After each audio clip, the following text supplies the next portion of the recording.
Hello বন্ধুরা, আমি রেশমি reiki grand master এবং ট্যারো কার্ড রিডার। আজকে একটা নতুন টোটকা টিপস নিয়ে তোমাদের সাথে কথা বলতে চলে এসেছি।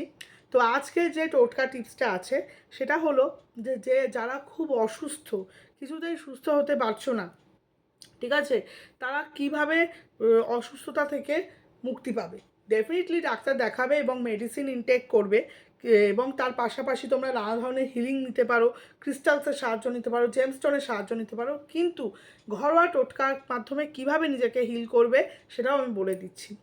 আমাদের হিন্দু শাস্ত্রে তোমাদের নারকোল, পূর্ণ নারকোল, গোটা খোসা ছাড়ানো নারকোলকে কিন্তু একদম কি বলবো, পূর্ণ ফল ধরা হয় এবং এটার নেগেটিভিটি সব থেকে ভালো অ্যাবজর্ব করে।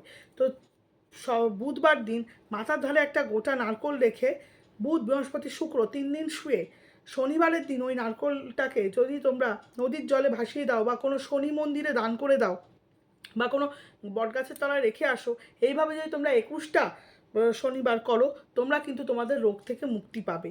ঠিক আছে, দেখবে পজিটিভ হয়ে গেছো প্রচুর। আরও দুটো টোটকা রেমেডি বলে দিচ্ছি।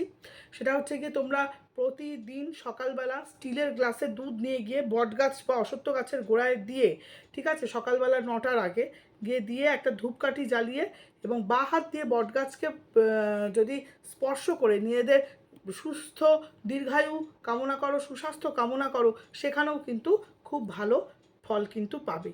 তো এই দুটো রেমেডি তোমরা করো, তো আশা করি তোমাদের যত ফিজিক্যাল ব্লকেজ আছে বা শরীর খারাপ আছে সেগুলো কিন্তু চলে যাবে। এবং খুব শিগগিরই আবার নতুন ভিডিও নিয়ে আমরা তোমাদের সাথে দেখা করব।